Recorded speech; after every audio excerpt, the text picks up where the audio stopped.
Hi hello friends, എല്ലാ കൂട്ടുകാർക്കും ഈ പുഴയും കടന്ന് റിവ്യൂയിലേക്ക് സ്വാഗതം. അങ്ങനെ നമ്മുടെ കാവേരി വീഴാൻ പോകുന്ന സമയത്ത് നരനെ മുട്ടിയിട്ട് വീഴാൻ പോകുന്ന സമയത്ത് നരൻ തന്നെയാണ് അവളെ പിടിച്ച് ഇങ്ങനെ താങ്ങി നിർത്തുന്നത്. കുറച്ചു നേരം അവർ രണ്ടുപേരും കണ്ണോട് കണ്ണ് മുഖത്തോട് മുഖം നോക്കി അങ്ങനെ കിടക്കുന്നുണ്ട്.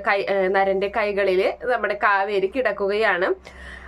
അങ്ങനെ ആ സമയത്ത് അവിടേക്ക് സീമ വരികയാണ്. സീമയുടെ കയ്യിൽ ഒരു ജഗ് വെള്ളവുമായിട്ടാണ് വരുന്നത്. അങ്ങനെ സീമ ഇത് കാണുന്നുണ്ട്.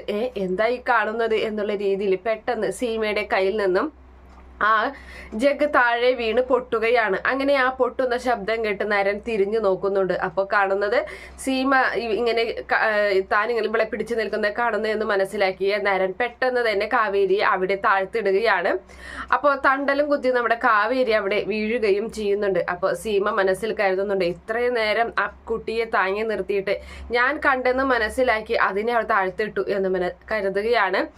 അപ്പോൾ നമ്മുടെ കാവേരി എഴുന്നേൽക്കാൻ നോക്കുമ്പോ പറ്റുന്നില്ല. അപ്പൊ കൈ തരാൻ പറയുന്നുണ്ട് നമ്മുടെ നരനോട്. പിടിക്ക് എന്നിങ്ങനെ പറയുകയാണ്. അപ്പൊ നരൻ അവളെങ്ങനെ നോക്കിയിട്ട് പോടി അവളൊരു കൈ എന്നും പറഞ്ഞിട്ട് നരൻ അകത്തേക്ക് പോവുകയാണ്. അങ്ങനെ ഒരു വിധത്തിൽ നമ്മുടെ കാവേരി അവിടെ നിന്നും എഴുന്നേൽക്കാണ്. സീമയെ നോക്കുന്നുണ്ട്. സീമയോട് പറയാം ശരി ഇട്ടാ എന്നും പറഞ്ഞ് അവിടെ നിന്നും പോവുകയും ചെയ്യുകയാണ്. അങ്ങനെ അതിനുശേഷമാണെങ്കിൽ നമ്മുടെ സീമ നേരെ പോകുന്നത് മുത്തശ്ശിന്റെ അരികിലേക്ക് തന്നെയാണ്.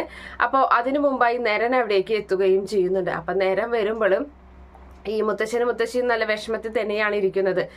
അപ്പൊ നേരം പറയാണ്, അതെ ഞാനൊരു കാര്യം നിങ്ങളോട് പറയാൻ വേണ്ടി വന്നതാണ്. അതെ എനിക്ക് ഈ കല്യാണത്തിന് സമ്മതമാണ്. നിങ്ങൾ എനിക്ക് വേണ്ടി ഏതെങ്കിലും ഒരു പെൺകുട്ടിയെ നോക്കിക്കോ എന്ന് പറയുകയാണ്. അതും പറഞ്ഞ് നരൻ അവിടെ ഒന്നും പോകുന്നുണ്ട്. അപ്പൊ സീമ അവിടെ നിൽപ്പുണ്ടായിരുന്ന സീമ അത് കേൾക്കുന്നുണ്ട്. സീമയെ ഒന്ന് നോക്കിയിട്ടാണ് പോകുന്നത് നരൻ. അപ്പോ അവർക്ക് ഒരുപാട് സന്തോഷമാവുന്നുണ്ട്. അവന്റെ മാറ്റം ഇതൊരു വല്ലാത്ത മാറ്റം തന്നെയാണല്ലോ. എങ്ങനെ അവരെ ഇത്ര പെട്ടെന്ന് എങ്ങനെ മാറാൻ കഴിഞ്ഞത് എന്നുള്ളതൊക്കെ ഇങ്ങനെ മുത്തശ്ശിയും പറയുകയാണ്. അപ്പൊ സീമ പറയുന്നുണ്ട്, അതിനൊരു കാരണമുണ്ട്, എനിക്കറിയാം ആ കാരണം എന്ന് പറയുമ്പോ എന്താ കാരണം എന്ന് ചോദിക്കുന്നുണ്ട്. അത് പിന്നെ അതെ ഞാൻ അങ്ങോട്ട് പോകുമ്പോഴേ അപ്പോ കാവേരിയെ പിടിച്ചു നിൽക്കുന്ന കാഴ്ച കണ്ടു എന്ന് പറയാൻ വന്നതാണ്. പക്ഷെ പെട്ടെന്ന് നമ്മുടെ സീമയുടെ മനസ്സിലേക്ക് ഓടിയെത്തുന്നത് ഞാൻ ഈ കാര്യം പറഞ്ഞു എന്ന് അറിഞ്ഞു കഴിഞ്ഞാല് ആ നരൻകുഞ്ഞെന്നെ കൊല്ലും, അതുകൊണ്ട് വേണ്ട ഒന്നും പറയണ്ട എന്നിങ്ങനെ മനസ്സിൽ കരുതിയാണ്. നീ പറ സീമേ എന്ന് പറയുന്നുണ്ട് മുത്തശ്ശൻ. അപ്പോൾ ആ സമയത്ത് അതെ എന്റെ കയ്യിൽ നിന്ന് ജഗ്ഗുവെള്ളം താഴെ വീണു, ഒരു അബദ്ധം എനിക്ക് പറ്റി എന്ന് പറയുകയാണ്. അപ്പോ അംബികാമ്മ ചിരിച്ചിട്ട് പറയുന്നുണ്ട്, അത് ശരി കേട്ടോ രഘുവേട്ട, അവളെ ഒരു കാര്യം, അവളുടെ കയ്യിൽ നിന്ന് ജഗ്ഗുവെള്ളം താഴെ പൊട്ടിയത് കൊണ്ടാണ് നരന്റെ മാറ്റം ഉണ്ടായതെന്ന്. ഇതൊക്കെ കേൾക്കുമ്പോൾ ചിരിക്കാതെ എങ്ങനെ ഇരിക്കാൻ എന്നൊക്കെ പറഞ്ഞാൽ അവരങ്ങനെ ഇരിക്കുകയും ചെയ്യുന്നുണ്ട്. അതിനുശേഷമാണെങ്കിൽ ഈ നിളയുടെ ഹോസ്പിറ്റലിൽ ആ റൂമിലാണ് കാണിക്കുന്നത്. അപ്പൊ നേഴ്സ് വന്നിട്ട് പ്രഷറൊക്കെ നോക്കുന്നുണ്ട്. അപ്പൊ പ്രഷർ ലോ ആണ് എന്ന് പറയുന്നുണ്ട്. എന്തായാലും കുട്ടിയുടെ കണ്ടീഷൻ മോശമായിക്കൊണ്ടിരിക്കുകയാണ്, നിങ്ങൾ എത്രയും പെട്ടെന്ന് പണം അടയ്ക്കാൻ നോക്കി, എന്നാൽ മാത്രം ഞങ്ങൾക്ക് ഓപ്പറേഷന് വേണ്ട പ്രൊസീജിയർ തുടങ്ങാൻ പറ്റുകയുള്ളൂ എന്ന് നേഴ്സ് പറയുമ്പോൾ പെട്ടെന്ന് അടയ്ക്കാം എന്ന് പറയുകയും ചെയ്യുന്നു. അപ്പോഴേക്കും കാവേരി അവിടേക്ക് എത്തുന്നുണ്ട്. അപ്പൊ കാവേരിയോട് ഗംഗ പറയുകയാണ്, കേട്ടില്ലടി സിസ്റ്റർ പറഞ്ഞത് എന്ന് പറയുമ്പോൾ കേട്ടു ചേച്ചി, അപ്പൊ എന്താ നിനക്ക് പൈസ എവിടെ കൊണ്ട് അടയ്ക്കാത്തൊരു ബുദ്ധിമുട്ട്? പൈസ അടയ്ക്കാനല്ല, പൈസ ബാങ്കിൽ നിന്ന് കിട്ടാനാണ്.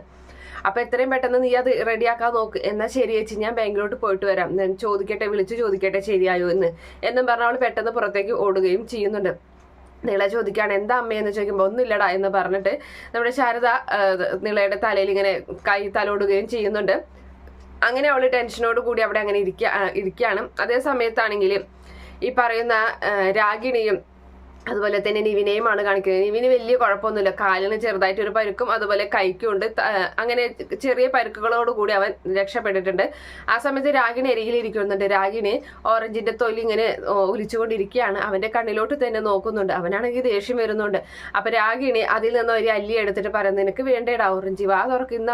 അപ്പൊ നീ പൊടി, എനിക്ക് വേണ്ട എന്ന് പറയാണ്. അപ്പൊ വിറ്റാമിൻ സി ഉള്ളതാടാ, നല്ലതാ എന്നൊക്കെ പറയുന്നുണ്ട്. അത് നീ തന്നെ തിന്നു, എന്നാ വേണ്ട നിനക്ക് വേണ്ടെങ്കിൽ ഞാൻ കഴിച്ചോളാം എന്നും പറഞ്ഞ് രാഗിണി അത് മുണുമുണാന്നും പറഞ്ഞ് വെട്ടി വീഴിക്കൊണ്ടിരിക്കുകയാണ്. അപ്പോഴേക്കും അവിടേക്ക് ഒരു നേഴ്സ് വരുന്നുണ്ട്. അപ്പൊ ആ സമയത്ത് ആ നേഴ്സ് ഇവരുടെ ഈ തല്ലുടുത്തും കാര്യങ്ങളൊക്കെ കാണുന്നുണ്ട്. അപ്പോൾ രാഗിണി പറയാണ്, നിവിനോട് പറയുന്നുണ്ട്, അതെ അവരാണ് നിന്നെ ഇവിടെ രക്ഷപ്പെടുത്തിയതാക്കിയത്, അവർ അറിയണ്ട നമ്മൾ തമ്മിൽ പ്രശ്നം ഉണ്ടെന്നുള്ളത്, അവർ നിന്നെ വേറെ വല്ല ഇഞ്ചക്ഷനും തരും നിന്റെ സ്വഭാവം കാണുമ്പോൾ എന്ന് പറയാണ്. അതെ, നഴ്സ് പേടിക്കണ്ട, ഞങ്ങൾ ഇങ്ങനെയൊക്കെ തന്നെയാണ്. എന്നിട്ട് അവന്റെ കവിളിലും അവന്റെ കൈ ഇങ്ങനെ അവളെ കൈ കൊണ്ട് ഇങ്ങനെ എടുത്ത് മുത്തം വെക്കുകയൊക്കെ ചെയ്യുന്നുണ്ട്. എന്നിട്ട് പറയാണ് ഞങ്ങൾ ഇങ്ങനെ തന്നെയാണ് എന്ന് പറയുകയാണ്. അപ്പൊ അവര് വിചാരിക്കുന്നുണ്ട്, നഴ്സ് വിചാരിക്കണം ഇവർ ശരിക്കും ഭാര്യയും ഭർത്താവും തന്നെയാണെന്നാണ് നഴ്സ് തെറ്റിദ്ധരിക്കുന്നത്. അങ്ങനെ സ്കാനിങ്ങിന് കൊണ്ടുപോകണം എന്ന് പറയുമ്പോൾ അതിനെന്താ വീൽ ചെയർ എടുക്കണോ എന്ന് നഴ്സ് ചോദിക്കുകയാണ്. അപ്പൊ വേണ്ട, വീൽ ചെയർ വേണ്ട, ഞാൻ നടന്നോളാം എന്ന് പറയുകയാണ്. ഞാൻ പിടിച്ചോളാം എന്ന് രാഗിണിയും പറയുന്നുണ്ട്. അപ്പൊ അങ്ങനെ അവൻ പതുക്കെ എഴുന്നേൽക്കാണ്. അപ്പൊ വീഴാൻ പോകുന്ന രാഗിണി ഞാൻ പിടിക്കാന്ന് പറയുമ്പോൾ നീ പൊടി എന്ന് പറയുന്നുണ്ട്. നിന്റെ അച്ഛനാണ് ഇങ്ങനെയൊക്കെ എന്നെ അവസ്ഥയാക്കിയത് എന്നൊക്കെ ഇങ്ങനെ പറയുന്നുണ്ട്. അപ്പൊ ആ സമയത്ത് കാവേരി അവിടെ അങ്ങനെ വിഷമിച്ചിരിക്കുന്നുണ്ട്. കാവേരിയുടെ തൊട്ടു പുറകിലായിട്ട് 2 നഴ്സുമാർ ഇവരെ കുറിച്ച് സംസാരിക്കുകയാണ്. ആ നഴ്സ് പറയുന്നുണ്ട്, ആ റൂമിലുള്ള കപ്പിൾസ് എന്തൊരു ക്യൂട്ടാ, അവര് തമ്മിൽ തമാശ എന്ത് കാണാൻ തന്നെ നമുക്ക് കേട്ട് നിൽക്കുമ്പോൾ തന്നെ ചിരി വരും എന്നിങ്ങനെ പറയുകയാണ്. അപ്പോഴാണ് ഇവൻ അതായത് നമ്മുടെ നിവിൻ കാലും ഞൊണ്ടി വരുന്ന കാണുന്നത്. നിവിനെ കണ്ട് കാവേരി അന്തം വിട്ടു പോവുകയാണ്. പുറകെയായിട്ട് നമ്മുടെ രാഗിണിയെയും കാണുന്നുണ്ട്. അപ്പൊ നിവിന്റെ അരികിലേക്ക് കാവേരി പോകുന്നില്ല. അങ്ങനെ നിവിനെ പിടിച്ച് അങ്ങനെ കൊണ്ടുപോകണം. കാവേരി ചിന്തിക്കുന്നുണ്ട്, ഞാൻ എന്താണ് ഈ സമയത്ത് ഇതൊക്കെ ചിന്തിക്കുന്നത്, ഇതൊന്നല്ലല്ലോ ഞാൻ ചിന്തിക്കേണ്ടത് എന്നും പറഞ്ഞു കാവേരി അവിടെ നിന്നും പോകുന്നുണ്ട്. അങ്ങനെ നീവിന് രാഗിണിയെ തട്ടി മാറ്റണം മാർക്കടി എന്ന് പറഞ്ഞിട്ട് എന്നിട്ട് ഞൊണ്ടിയാണ് ആ ഒരു സ്കാനിങ്ങിന് പോവുകയും ചെയ്യുന്നത്. അങ്ങനെ അതിനുശേഷമാണെങ്കിൽ നരൻ ലാപ്ടോപ്പിൽ വർക്ക് ചെയ്തുകൊണ്ടിരിക്കുന്നത് എന്തോ ഒരു മെയിൽ അയക്കുകയാണ്. അപ്പോഴേക്കും അവിടേക്ക് ഇളയച്ചനെ ഇളയമയും കൂടി എത്തുന്നുണ്ട്. അപ്പോൾ അവർ ചോദിക്കുന്നുണ്ട്, എടാ നീ തിരക്കിലാണോ എന്ന് ചോദിക്കുമ്പോൾ ഒരു മിനിറ്റ് ഇപ്പം ഫ്രീ ആവാമെന്നും പറഞ്ഞ് അവൻ വേഗം മെയിൽ അയച്ചു കഴിയുന്നുണ്ട്. എന്നിട്ട് ചോദിക്കുകയാണ് എന്താ ഇളയമയെന്ന് ചോദിക്കുമ്പോൾ, എടാ നീ കല്യാണത്തിന് ഇങ്ങനെയാണോ, അവന് പെണ്ണ് കാണാൻ വരുമെന്ന് പറഞ്ഞില്ലേ, നീ ഈ ഡ്രസ്സിലാണോ നീ അവരെ കാണാൻ പോകുന്നത്, നീ ഒന്ന് ഒരുങ്ങി എന്ന് പറയുന്നുണ്ട്. അപ്പോൾ എന്താ ഈ ഡ്രസ്സിന് കുഴപ്പം എന്ന് ചോദിക്കുകയാണ്. അപ്പോൾ എടാ അതൊന്നും ശരിയാവില്ല, നീ ഒരുങ്ങിയ, എനിക്കാണെങ്കിൽ അടുക്കളയിൽ ഒരു 100 കൂട്ടം പണിയുണ്ട്, പെണ്ണ് വീട്ടുകാർ വരുമ്പോൾ അവർക്ക് എന്തെങ്കിലും ഉണ്ടാക്കണ്ടേ, എന്നല്ലേ ഞാൻ അങ്ങോട്ട് ചെല്ലട്ടെ, ശിവേട്ടൻ അവന് പറഞ്ഞ് മനസ്സിലാക്കട്ടെ എന്ന് പറയുമ്പോൾ ശരി ഗായത്രി എന്ന് പറയുകയും ചെയ്യുന്നുണ്ട്. അങ്ങനെ ഗായത്രി എവിടെയൊന്നും പോവുകയാണ്. ശിവൻ ഇവനോട് പറയുന്നുണ്ട്, നരനോട് പറയാണ്, മോനെ നര, കല്യാണം എന്ന് കുട്ടികളാവും, അവരുടെ ചെലവുകളും മൊത്തത്തിൽ അങ്ങോട്ട് കുഴഞ്ഞു മറിഞ്ഞ് കിടക്കുന്നതാണ് ഈ കല്യാണ ജീവിതം എന്ന് പറയുന്നത്. അതുകൊണ്ട് മോന് കല്യാണം കഴിക്കാൻ നിൽക്കട്ടെ കേട്ടോ, മോൻ ഇളേശ മോന്റെ കൂടെ തന്നെയാണ് എന്ന് പറയുന്നുണ്ട്. അപ്പോൾ എന്താ മോന്റെ തീരുമാനം ചോദിക്കുമ്പോൾ അവസാനം ഇവൻ പറയുന്നുണ്ട്, ഞാൻ കല്യാണം കഴിക്കുമെന്ന് പറയുകയാണ്. അപ്പൊ കഴിക്കുമോ എന്ന് ചോദിക്കുമ്പോൾ അതെ കഴിക്കും. അപ്പൊ ഞാൻ ഇതുവരെയും പറഞ്ഞതൊന്നും മോന് മനസ്സിലായില്ലേ എന്ന് ചോദിക്കുകയാണ് ഇളേശൻ. അപ്പൊ ആ സമയത്ത് മനസ്സിലായി ഇളേശ, എന്തായാലും ആ കുടുക്കിൽ ഞാൻ ചെന്ന് പെടട്ടെ, എന്നിട്ട് അതിൽ നിന്ന് ഊരാൻ പറ്റുമെന്ന് എനിക്കൊന്നും അറിയണമല്ലോ എന്നിങ്ങനെ പറയുകയും അവിടെ നിന്ന് എഴുന്നേറ്റ് പോവുകയും ചെയ്യുന്നുണ്ട്. അപ്പൊ ശിവൻ എന്ത് പയ്യനായത് എന്നും പറഞ്ഞ് അവിടെ നിൽക്കുകയാണ്. അതിനുശേഷമാണെങ്കിൽ ഇതുപോലെ തന്നെ നമ്മുടെ കാവേരി ടെൻഷൻ അടിച്ചങ്ങനെ നടക്കുകയാണ്. അപ്പോൾ എതിർവശത്തു കൂടെ വരുന്നത് രാഗിണിയാണ്. രാഗിണിയെ ദേഹത്ത് തട്ടുകയും രാഗിണിയോട് സോറി പറയുകയും ചെയ്യുമ്പോഴാണ് ഇത് രാഗിണിയാണെന്ന് മനസ്സിലാകുന്നത് നമ്മുടെ കാവേരിക്ക്. അപ്പൊ നീയോ എന്ന് ചോദിക്കുന്നുണ്ട്.